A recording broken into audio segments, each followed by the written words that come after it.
will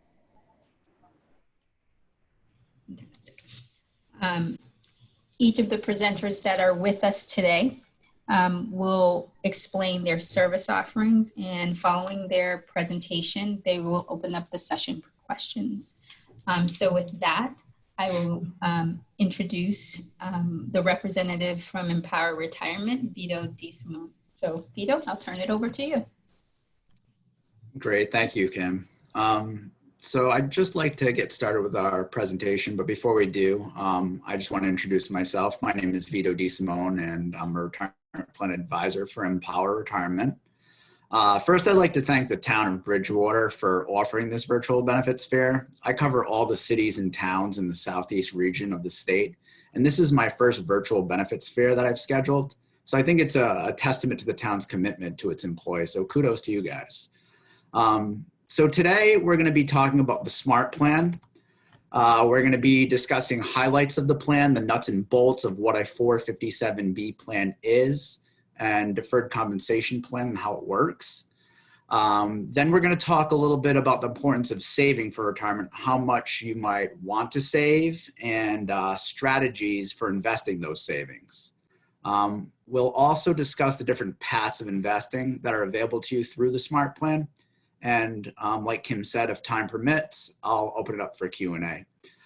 So let's get started about talking about governmental 457B plans. So a governmental 457B plan is a contributory retirement plan made for governmental employees like yourselves. It operates in accordance with the section 457B of the Internal Revenue Code, and participation in the plan has no impact on an individual's pension or Social Security benefits.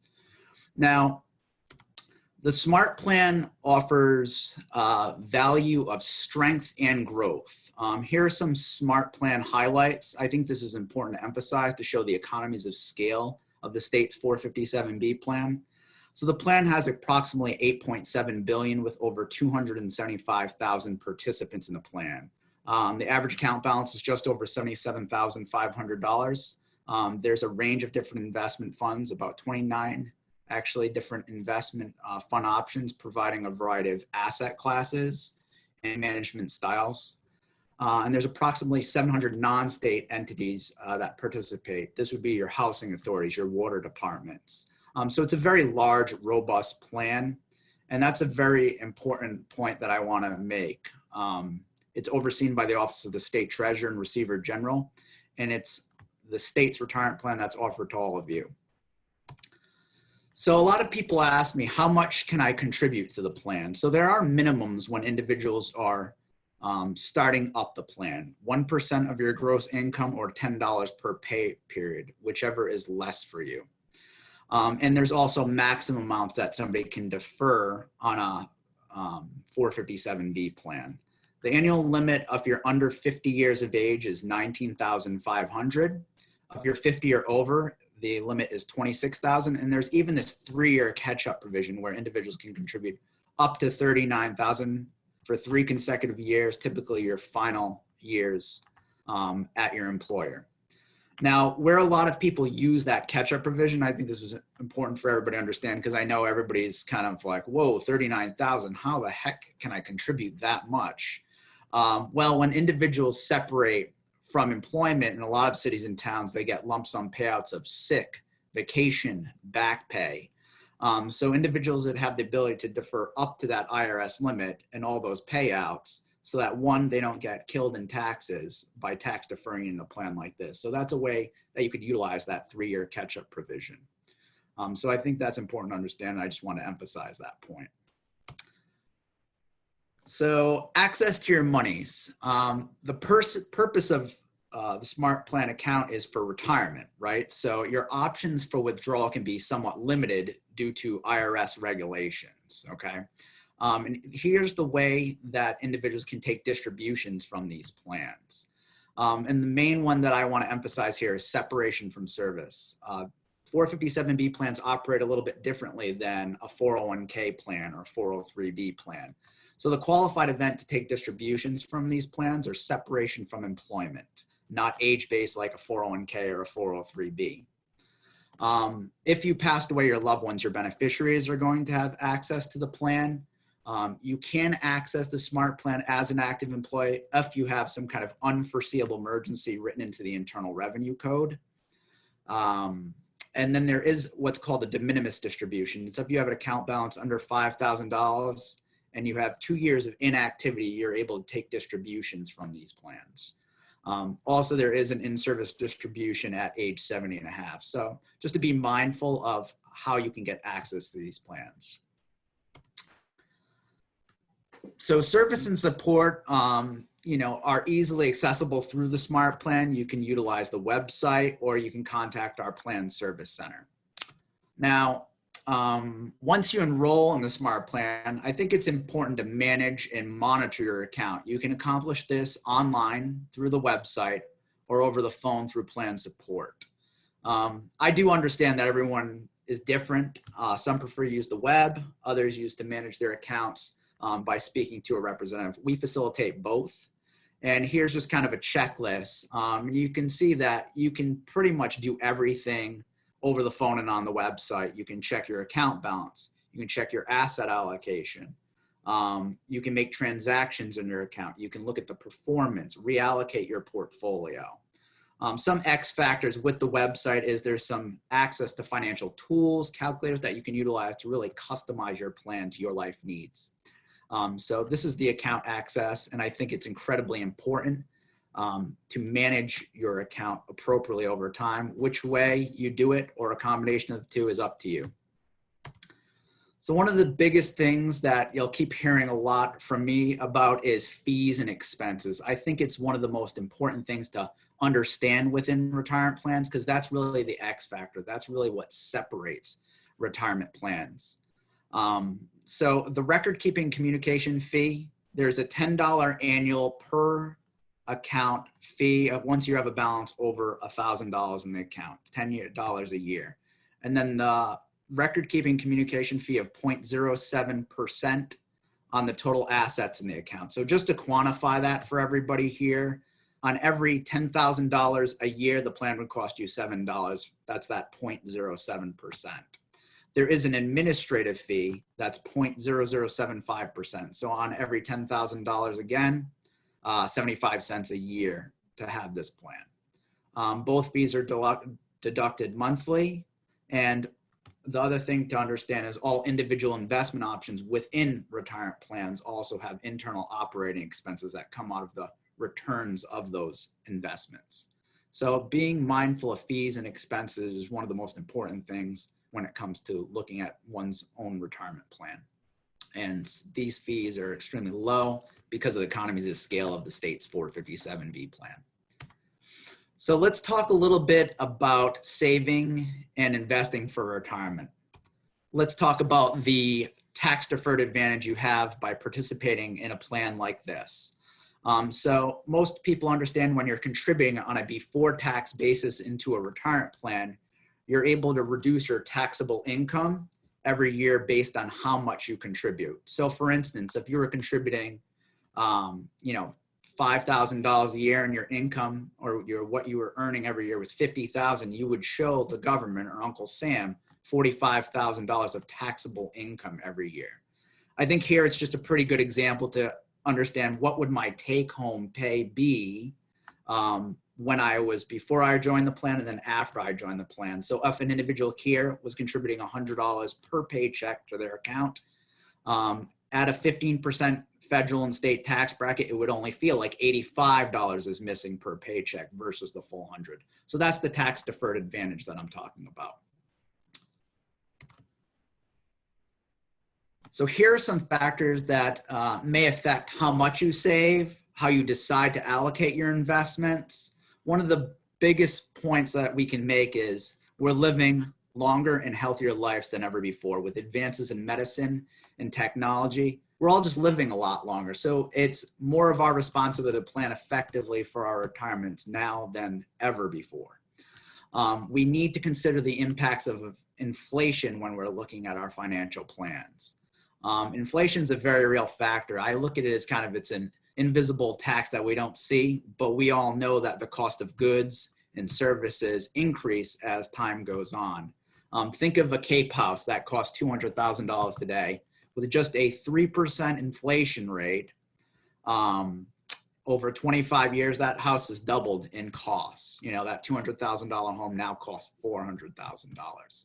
So it's important to understand the impacts of inflation on your financial plan. And then this last bullet here is most financial advisors say you'll need about 70% of your pre-retirement earnings to comfortably maintain your pre-retirement standard of living. And I think that's a pretty good rule of thumb. I think the better thing to ask ourselves is, how are we going to be spending our retirement? Are we going to be traveling the world? Well, there's a huge cost that's associated with that. Or are we going to be spending time with friends and family? Whatever your retirement's going to be, that's really what you need to plan for and budget for. Hopefully that makes sense to everybody. So moving on, when it comes to saving for retirement, there's a wide range of investment options to help you meet your personal investment goals. And here we're just kind of truncating things into kind of different buckets that you'll need in order to supplement your retirement. You have your individual retirement account, you might have personal savings, you'll have your employer-based plan. Some of you will have a good amount of Social Security, some of you will have very little Social Security, and others of you will have a pretty nice pension. But I want everybody here to understand too, with the pension, it doesn't have a favorable cost of living. So when we talk about the impacts of inflation over time, your pension does lose a significant amount of buying power, and you really do need to create income through other assets, whether it be an employer savings plan like the SMART plan or through savings accounts. So I know saving for retirement is kind of intimidating, and right now I'd probably like to go over the two paths to investing for retirement. I understand that a lot of us are not portfolio managers, that we're not super savvy with retirement planning. Some of us are. So when it comes to investing, people have different levels of comfort and experience. To make the investment process as simple as possible, the SMART plan offers two paths to investing for retirement. You can choose whatever path to invest in that you'd like. Path one is our Smart Path retirement funds, which I'm going to get into. The second path is to choose either Empower Retirement's advisory services or select your own mix of individual investment options. So let's get started and talk a little bit about path one, the Smart Path retirement funds. So Smart Path retirement funds is, one-step funds that offer competitive pricing, a diversified portfolio of mutual funds, and there's an asset allocation strategy that is implemented by AllianceBernstein, who has demographics on all of the employees throughout the state. Now, these funds are designed for people who don't have the time or desire or experience to build and monitor their own investment portfolio. How you would choose your particular Smart Path fund is very simple. So here's kind of an illustration of how to do that. You would estimate your retirement age. You take the year you were born, add those together, and that would dictate what Smart Path retirement fund is appropriate for you. So there are 13 funds from which to choose based on your age and your expected retirement date when it comes to Smart Path retirement funds. There's the Smart Path Retirement Allocation Fund, all the way out to the Smart Path 2060 fund. So somebody who has, a 40-year time horizon or just starting out their career. The nice thing about these funds is as you age, as you get older, the funds rebalance, weighting more to your fixed income assets such as bonds and cash, and less to those equities, the market position for growth. So it takes the onus off the participant to reduce their risk over time. So it's a very attractive option. And an individual would contribute 100% to one of these funds that's well diversified, and as time goes on, they become more conservative. So it's certainly an option that I'd consider, especially when I'm first starting out. Now, the second path, we provide a few different choices. You can utilize Empower Retirement's advisory services. Another option is to build and monitor your own investments, by doing your own individual research on the fund options and then changing your portfolio over time. So if you prefer to have someone help you to build your investment portfolio, you may want to consider participating in the advisory services. Now, the advisory service provides participants with the opportunity to receive investment assistance from the accumulation stage when you're throughout the retirement planning process through the distribution phase. So just as important as it is to save for retirement, spending it down appropriately is just as important. So we take our participants from A to Z, and services don't stop just because an individual, no longer works for the town. I spend a lot of time with my retirees forging their financial plan with them. You will have one-on-one meetings with your advisor to develop your strategy over time, whether you're using My Total Retirement or just utilizing the plan in general. So this slide here just summarizes the two services through the Advised Asset Group. There's online advice, which is the web-based platform that will help you to determine your investment based on the information you provide to it. You will be responsible for implementing the strategy change to your portfolio, rebalancing your account, updating and reviewing your account, whereas My Total Retirement is a different package where we're going to jointly determine the investment strategy, implement the changes, maintain the strategy, rebalance the account quarterly, and conduct individual reviews of your account. So it's a pretty robust service to help you take care of all of your financial needs. So how much does online self-directed advice tools cost? Nothing to our participants. It's an online tool that everyone can use to manage their portfolio appropriately if they want to take on a more customized approach rather than utilizing one of the Smart Path retirement funds. The other option is My Total Retirement. And the cost, it's a tier-based financial advisory cost that starts at 0.45% and goes as low as 0.15%, as you can see in the slide.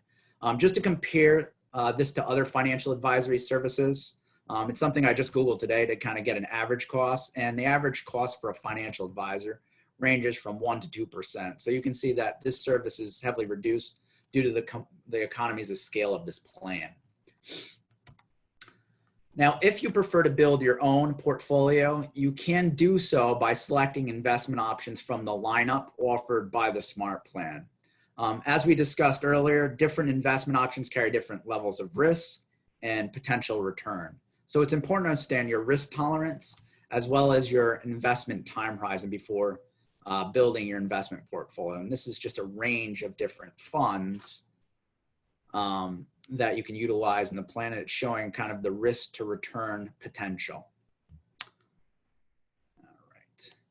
So some investors may decide they want more investment options than is offered by the Smart Plan, the traditional asset classes that are within the plan. And the plan does offer a self-directed brokerage account option. The option allows you to select from a wide array of open-end mutual funds. So you can't choose straight stocks, you can't choose straight bonds, but it is an array of different mutual fund options.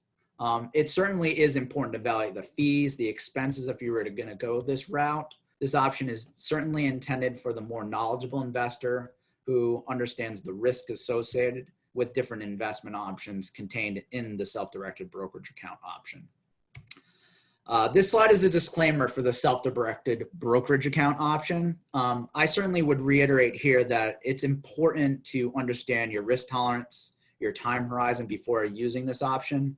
And the plan itself offers all of the traditional asset classes to build a sound financial plan at a significantly lower cost than retail investments that might be offered through the self-directed brokerage account option. Lastly, I want to discuss rollovers into the plan with you. I always receive questions about individuals looking to roll over other plans in the Smart Plan. To answer this question, the majority of qualified retirement plans can be consolidated into the SMART plan. We have a team dedicated to helping our participants consolidate their retirement accounts. One of the major reasons a lot of individuals do it is simplicity. I'd be happy to review an individual's other retirement accounts to help them make that decision. As we are fiduciaries for the state, we want to advise you to make the best decisions for your retirement plan. Sometimes it makes sense to consolidate, sometimes it doesn't. So that's a case-by-case scenario. But the big things you should be evaluating to make that decision is internal costs and expenses. And this is just kind of a breakdown of the rollover process, what you would have to do. So that concludes my presentation. Again, I want to thank the Town of Bridgewater and the employees for attending this virtual benefits fair. And if we have time, I'd be happy to answer any questions. Thanks. If we have questions, feel free to use the chat feature to send your questions, or you can use the green check mark. Should you have any questions, we can unmute your mic.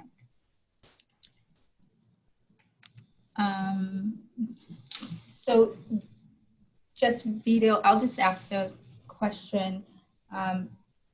Can you just go over again what the limits would be if I wanted to join the plan?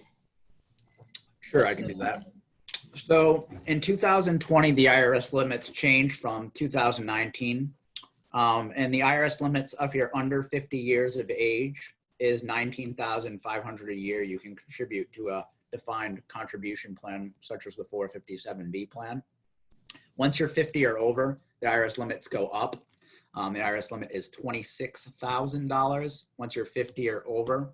And then I did talk about the 3-year catch-up provision, where an individual can elect to choose to elect the 3-year catch-up provision, where it'd raise their max to $39,000. We do have a question in the chat. Should we assume that if you have a spouse, you couldn't roll over into that spouse's account? Yeah, so typically with employer-based plans, it's made for that individual. So yeah, I mean, 99% of the time, a spouse would not have the ability to roll into this plan, or you to roll your money out of this plan into that spouse plan, because it's an individual retirement account made by that person's employer or through an financial advisor if it's an IRA, for instance. So I don't see any other questions. So Vito, I'll just ask you again to just, what is the best contact if we still have questions and want to talk with you? So I'm going to give you my email. It is my first name. It's Vito, V-I-T-O. And then there's a dot in the middle. And then it's DeSimone, D-E-S-I-M-O-N-E. The @ symbol. And then it's empower, E-M-P-O-W-E-R -retirement.com. It's a mouthful. And then my phone number. So if you want to contact me directly, I'm certainly working from home, as you can see in the background. My phone number is 401-439-3715. Thank you so much, Vito, for giving us such great information today about the plan. So to wrap up our session, I will just let you know that if you have questions, please feel free to reach out to Vito if they're specific to the 457B plan. Or if you have questions about open enrollment, please feel free to call us or email us at our hr@bridgewaterma.org email address, or give us a call on our numbers at 508-697-0791 is our office, and our temporary cell phone is 774-380-0073. We sent out to all employees and retirees a newsletter that contains all of this information and some contact numbers for the vendors that have joined us today. So we ask you to take a look at that. We'll also remind you that today starts our open enrollment period. Open enrollment will run until Friday, May 15th. Open enrollment is the only time that employees can sign up to make changes to their coverages unless they have a qualifying event. And this year, we'd like to remind employees that no enrollment forms will be accepted after May 15th. So keep that in mind as you're contemplating new changes. So with that information, we'd like to say again, thank you so much, Vito, for joining us. And I thank you all the employees and retirees and their families that have joined us for today's presentation. We invite you to join us for the additional presentations that we have later today. And with that, that concludes this session of the virtual benefits fair. Thank you. Thanks, Kim.